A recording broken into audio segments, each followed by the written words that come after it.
Саламатсыздар ма, құрметті әріптестер. Енді екінші сабағымыз жиынтық бағалауға арналған әдістемелік ұсыныстарды көре отырып, біз бөлім бойынша жиынтық бағалауды құрап шықтыңыздар. Енді сол бірінші тоқсан бойынша енді біз бүгін жиынтық бағалау құрастырамыз. Ол үшін осыны ашып шығамыз, астына 90-дық жиынтық бағалауға түсеміз. 90-дық жиынтық бағалауда біз не талап етіп отыр бізде құжат бойынша. Соған басты назар саламыз. Міне қараңыздар, бірінші 90 бойынша жиынтық бағалаудың спецификациясы. Қараңыздар, жақсылап оқып шығамыз, мақсатын оқимыз. Құжат нені қажет етеді, бұл қандай құжат? Және бұл жерде бізге өзгермейтін нәрсе ұзақтығы 40 минут. 90-дық жиынтық бағалаудың оқып шыққаннан кейін үште бір бөлімде назар салыңыздар. Мына ұзақтығы 40 минут па? 40 минут. Өзгертпейсіз бұл жерде. 40 минут па? Сіз сол 40 минутты аласыз. 40 минут. Бал саны 15 па? 15-ті аласыз. Бұл сақталады. Ал жиынтық бағалауда бұл жер өзгеріп кеткен еді. Ал бұл керісінше бұл жерде сіз енді сақтайсыз. Түсінікті ғой, келесі кеттік. Келесі жиынтық бағалаудың құрылымы қандай болады? Сізде жиынтық бағалаудың құрылымы оқисыз, қандай тапсырма береді сізге, беруіңіз керек. Және бұл жерде сізге айтып тұр, басты назарда ұстаңыз мына нәрсені. 4 тапсырма деді ма? Міне қараңыз, сізде 4 тапсырма деп тұр ма? Міне 4 тапсырма деп тұр, 4 тапсырма аспауыңыз керек, құрады дейді, қамтиды, осыны қамтуыңыз керек. Және жиынтық бағалауда қандай тапсырмалар істеуіңіз керек, міне осыған назар саласыз. Осының бәрін жақсылап оқып болып, енді біз іске сәт дей отырып сіздерге бірге 90-ды жиынтық бағалауды құрастырамыз. Астында тағы бір парақшамыз бар. Менде қазір PDF болғасын көлденең болып тұр, сіздерде неде осы тапсырма төбесіне жазылады. 90-дық жиынтық бағалау бойынша сипаттама. Осы сипаттаманы басшылыққа аламыз. Енді бұл жерде назар саламыз. Міне оқу мақсаты, қараңызшы, тапсырма, бөлім, міне А, В, С бөлімі. Тура осылай көшіріп қоясыз, жазасыз, көшіріп бөлімше еш өзгертілмей көшіріп жазасыз. Бұны өзгертуге болмайды. Міне бірінші, оны ешқандай өзгерте алмайсыз. Уақыты, номері, бөлім, бөлімше, оқу мақсат. Мен нүкте қойған жерлер ол ескерту, өзгертілмейді деген белгіні біледі. Тек қана нүкте қойып кетсем, яғни ол өзгертпейсіз. Міне осыны басшылыққа аласыз, ешқандай өзгерте алмайсыз. Сұрақ, қай жерін өзгертеміз? Осыны жоғары жағын қараймыз. Міне өзгертетін жер қазір сіздерге көрсетемін.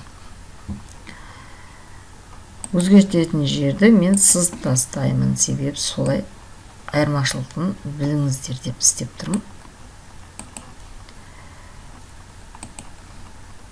Міне тапсырманың сипаттамасы. Жоғарыда оқыдыңыз ғой, тапсырманың сипаттамасын.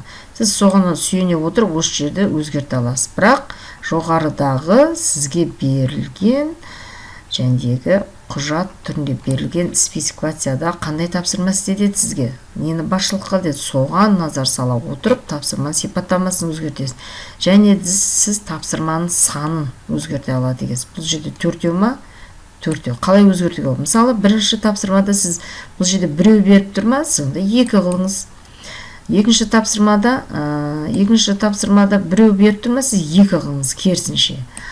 Солай мына жерде бір тапсырма деп тұр ма? Сіз керісінше бұны 1 қылып тастаңыз. Міне өстіп, осы жердегі сандарды өзгерте аласыз. Бірақ 4 тапсырма деді ма? Сол 4 тапсырмамен шығасыз.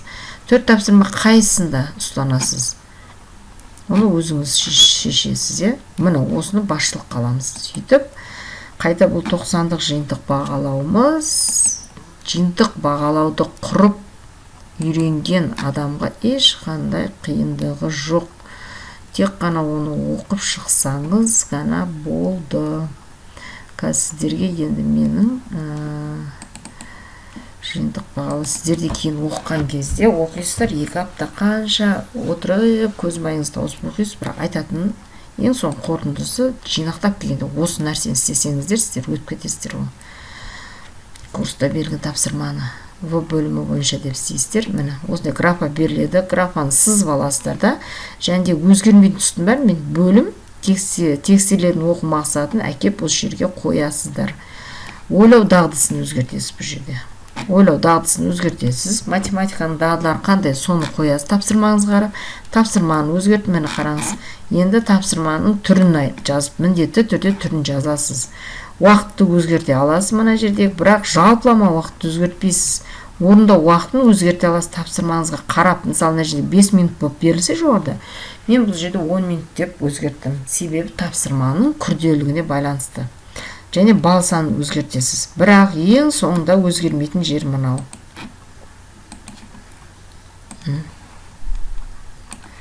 Барлығы сізде барлығы 4 тапсырма деді ме? Міне менде 4 тапсырма шықты. Уақыты 40 минут деді ме? 40 минут шықты. Бал 15 деді ме? Бал 15 деді ме? Міне 15 бал көрдіңіз ба? Мен осындай дөңгелек қойып кеткен жерлер ол өзгермейді. Сіздердің естеріңізге сақтасын деп, мен әдейі осылай дөңгелек қойып қойып отырмын. Өзгермейді бұл жерлер. Сәйкес келді ме менікі? Сәйкес келді, болды. Енді ары қарап тапсырманы құрастыра береміз. Ал кеттік тапсырмаға. Бірінші тапсырма бойынша тапсырманы бердіңіз ғой мақсатқа қарап. Міндетті түрде мына жерде балын жазып кетесіз. Көрдіңіз бе, мен балын міндетті түрде балын жазасыз міне. 2 тапсырма бойынша бір кесте құрдым мен. Бал қою кестесіне назар саламыз енді. Бал қою кестесі. 2 тапсырма, бір тапсырмадан кейін де жазсаңыз болады. 2 тапсырмадан кейін де жазсаңыз болады. Ол өзіңіздің жәндегі тапсырманың ауыр жеңілдігіне байланысты ол жерде. Бал қою кестесі бірінші тапсырма. Міне, бірінші тапсырма, екінші тапсырма. Нақты жауапты. Нақты міне, жауап деді ғой, нақты жауапты көрсеттім мен. Ашық түрдегі толық жауапты қажет ететін тапсырма бердім. Нақты жауап мына жерде. Нақты жауап мен дөңгелек. Нақты жауабын жазамда балын көрсетіп қойдым. Көрдіңіз ба? Міне балы. Қосымша ақпарат. Қосымша ақпарат қай кезде бересіз? Сіз көбінесе деңгейі жоғары деңгейдегі тапсырмалардың ішінде қосымша ақпарат бере кетесіз. Не үшін сіз ол балды ұсынып отырсыз? Соны түсіндіре отырып. Мысалы, мен мына жерде есеп бердім, есепті бердім да, мына жерге мен бұл есепке 2 бал, 3 бал бердім даже, мен 3 бал бердім. 3 бал не үшін бердім мен? Екінші тапсырмада 3 бал не үшін бердім? Қосымша ақпарат. Міне, есептің шартын құрағаны үшін, немесе есептің шартына сәйкес сызба үшін де қабылданады. Мен мына жерде сызбаны көрсетпедім, бірақ оқушы сызба сызып жатса, сіз қабылдай алам деген сөзіңіз. Енді есептің сұрағын дұрыс көрсетсе, оқушылар шығарады да, мүмкін сұрағын тастап кеткен шығар. Ал тастап кетсе, мен онда 1 балды қоймаймын. Ал мен ескерттім. Есептің сұрағын дұрыс көрсетті. Себебі 2-ші класс болғандықтан мен 2-ші класстан бастап осы нәрсені қадағалайын деп өзім сондай мақсат қойдым. Сосын өрнек құрды, өрнек үшін 1 бал қойдым, және жауабында әртүрлі болады. Кейбір оқушылар қысқа ғана жауап бере салады. 52 деген сияқты, оны да қабылдаймын дедім. Толық жауап берсе, оны да қабылдаймын дедім. Жоқ, 52 килограмм шекер десе, оны да қабылдаймын. 3 жауап, 3 түрлі. Оның сол жауаптарын қай-қайсы болса да қабылданып 1 бал болды, сонымен 7 бал болды. 2 тапсырма үшін жеке бал қою кестесін осылай астына түсіріп жазасыз. Содан кейін барып 3-ші тапсырмаға көшеміз. 3-ші тапсырма мені бердім. Нақты сол жерге бірақ балды көрсетіп кетесіз. Енді оғанда мен бал қою кестесі 2 тапсырманы жинақтап 1 бал қою кестесін істедім. Соңында 90-дық жиынтық бал соңында міне арнайы қайтадан 90-дық жиынтық бағалаудың ерекшелігі де осы. Бал қою кестесін нақтылап қайтадан жинақтап қойып шығасыз. 4 тапсырма ма? Міне 4 тапсырма шықты. Менен шықты ма? 4 тапсырма. Қарап отырсыздар, 4 тапсырма ма? Міне 4 тапсырма шықты. Дөңгелектеп кетейін, өзгерген жоқ, мен тапсырма. 4 тапсырманы менен сұрады ма, мен сол 4 тапсырмасын шығарып бердім. Бал қою кестесінде 15 балды сұрадым менен 15 бал. Бұны өзгертпейсіз. Қосымша ақпарат, ол міндетті түрде сіздің қосымша ақпаратыңыз болу керек негізі. Оны қосымша ақпаратты өзіңіз жазып шығасыз. Сонымен сіздің 90-дық жиынтық бағалауыңыз, 90-дық жиынтық бағалауға арналған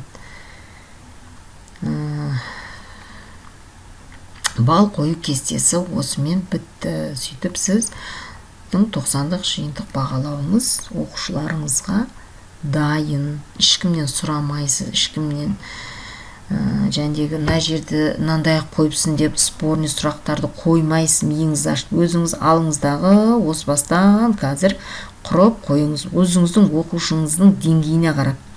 Мысалы сіздің оқушыңыз жалпы классыңызда орташа деңгей болса ортаға аласыз.